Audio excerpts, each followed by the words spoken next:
Hey, good evening, Midwest Survivor. Time for dinner chat. So, first off, I want to say thank you to everybody that is checking out the YouTube shorts, checking out the Facebook shorts, checking out the TikTok post, the Instagram post, the Lemon 8 post, the Pinterest post, and the X post. So, thank you for that. Be sure to click like and subscribe on the channel, click the thumbs up, click the bell, check out our community, always posting something in regards to dinner chat or breakfast bits, a discussion topic, just something to kind of open the mind and to help people understand and comprehend, their struggles, and more importantly, that life is not about just surviving. It's about thriving and being healthy and being wealthy and pushing beyond pain and turmoil and hurts and all the things that have endured in a person's life. This is about rebuilding your life. And whether it's rebuilding through job loss, through spouse loss, through divorce, through career loss, through physical pain, through sickness, illness, whatever the case may be, every single person in this room and on this channel has gone through a stage in their life where they've had to rebuild their life. So, and we can all learn to rebuild better and stronger and healthier.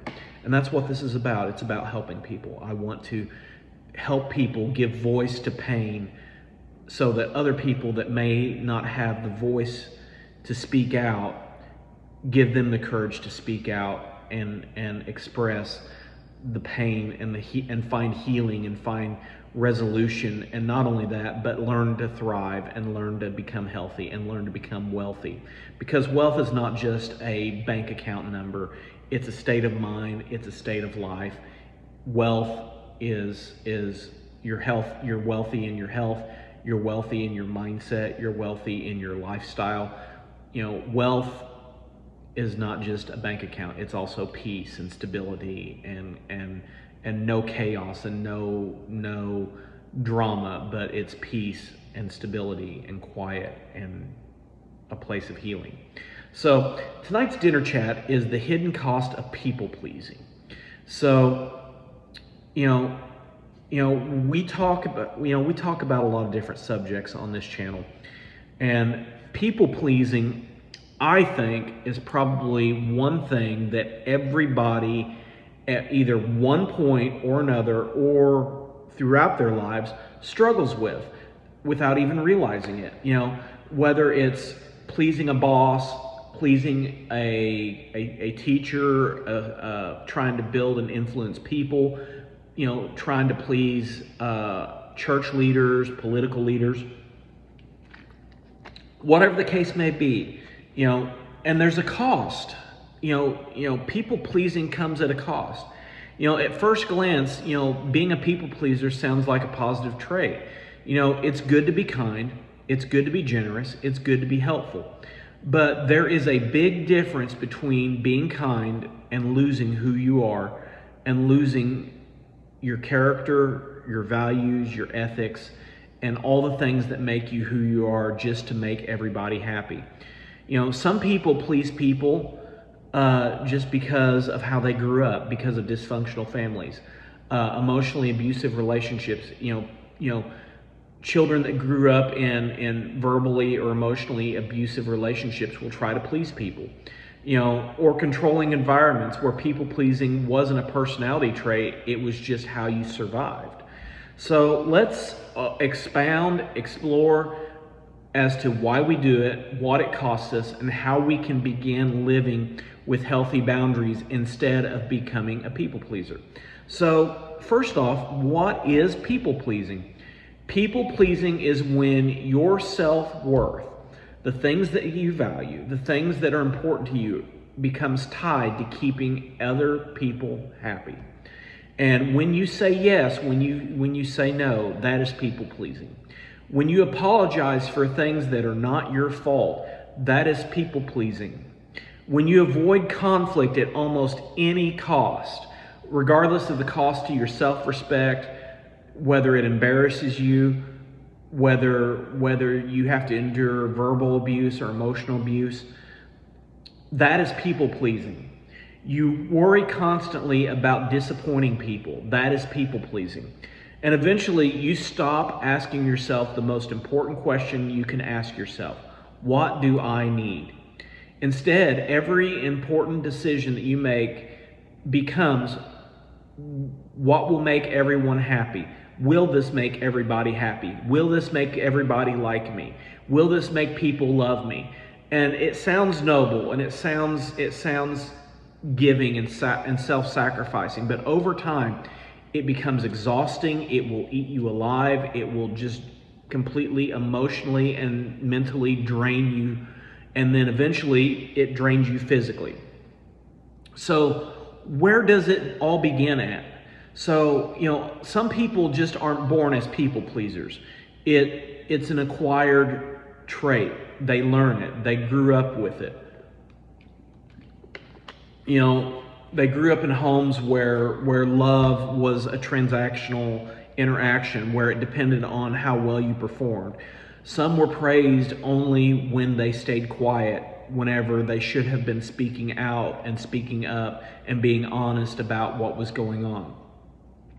Some learned that expressing emotions brought criticism, punishment, humiliation, shame, guilt, gaslighting, financial abuse, and the list goes on and on and on.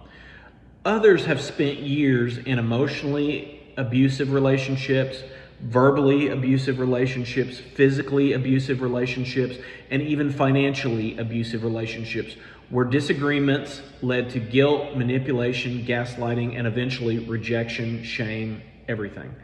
And eventually your brain begins to rewire and work and operate in a dysfunctional way.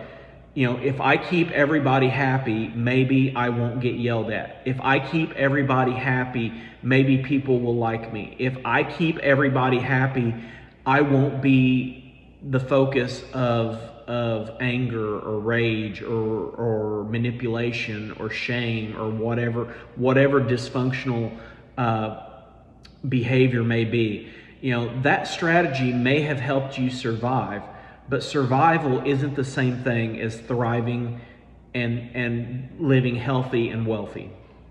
So here's what it ends up costing you. People pleasing just does not affect your schedule. It affects who you are, your identity. You become emotionally exhausted. You become mentally exhausted. And then eventually you become physically exhausted. You start carrying everybody's problems. Everybody comes to you with their problems and everything that's going on in their lives, and you end up taking on more than what you were made to carry. You feel guilty whenever you rest, or whenever you go on vacation, or whenever you take time for yourself. You begin to second guess every decision. And some decisions you may second guess may actually be good for you, but because your identity is so enwrapped in people pleasing that you are so afraid to make a decision that is good for you that you are going to feel like you're going to let everybody down. You become anxious about saying no, even no about simple things, about what to eat for dinner, or where to go out to eat, or picking out clothes, or whatever the case may be. You begin believing that your value comes from what you do, not who you are. Many people wake up one day asking themselves this very important question: who am I? What do I value? What value do I have? What am I worth? Because they have spent years and decades becoming whoever and whatever everyone else needed them and wanted them to be, based on the other people's needs, perceptions, and desires for them, which were selfish and self-motivated, rather than caring about the person that is connected to them, that was doing everything they could to please that person. One of the greatest losses isn't just your time. It's who you are, what you value, and what you represent. So here's some reasons why people don't like boundaries. And this is difficult to hear, difficult to understand, and even difficult to even start doing. Not everybody is going to celebrate the fact that you're getting stronger. Not everybody's going to celebrate the fact that you have decided to start taking stock of yourself, valuing yourself, valuing your time, and valuing your worth. Some people aren't always going to celebrate the fact that you have drawn a line and you have established boundaries and you are cutting them out of your life. They're not going to like it. They're going to fight you. They may even get self-destructive towards you. But don't worry about it. They'll find somebody else to make a victim out of. You get healthy and you get strong. They expected unlimited access to your time, your energy, your resources, and you. They expected unlimited access to your emotions, your forgiveness. And when you begin to say no to them, they view it as a threat. They view it as a direct attack on them, and they view it personally. When you stop rescuing everyone, when you start protecting your peace, when you put up walls that shut out toxic, narcissistic people that consistently want to play the victim and be the victim and draw you into their world of instability and chaos and drama, when you start protecting your peace of mind and your home and who you are and what you value, they will accuse you of everything under the sun. They will accuse you of changing. They will accuse you of not caring about them. They will accuse you of not loving them. They will accuse you of being just anything and everything. And the truth is that you are changing. You are becoming healthier. You know, healthy people don't expect unlimited sacrifice. Healthy people appreciate honesty. Healthy people appreciate mutual respect. Healthy people appreciate balance. Healthy people appreciate a world without chaos and drama and manipulation and being the victim. Healthy people are healthy people because they are honest and they genuinely care about other people and themselves. So here's something else. Learning a new way to live. Healing from people-pleasing doesn't mean that you are becoming selfish. It just means that your life is becoming balanced. It means asking yourself these questions. What do I want? What do I value? Does this align with my values and does this help me? Am I helping because I genuinely want to help, or am I helping because I'm afraid they won't like me, they will reject me, and they will hate me? Is this relationship mutual, or is it one-sided, one way, and only going in one direction? Healthy relationships allow both people to have needs. They allow for honesty, they allow for disagreements, they allow for truthful, hard discussions, and real love does not require you to disappear. So I have spent years trying to earn people's approval. I tried to be everything to everybody. I tried to be things that I was not made to be because I wanted people to like me. And the reality is, at the end of March, I finally realized that the people in my life, both family, people I was in relationships with, and people that I went to church with, did not care about me.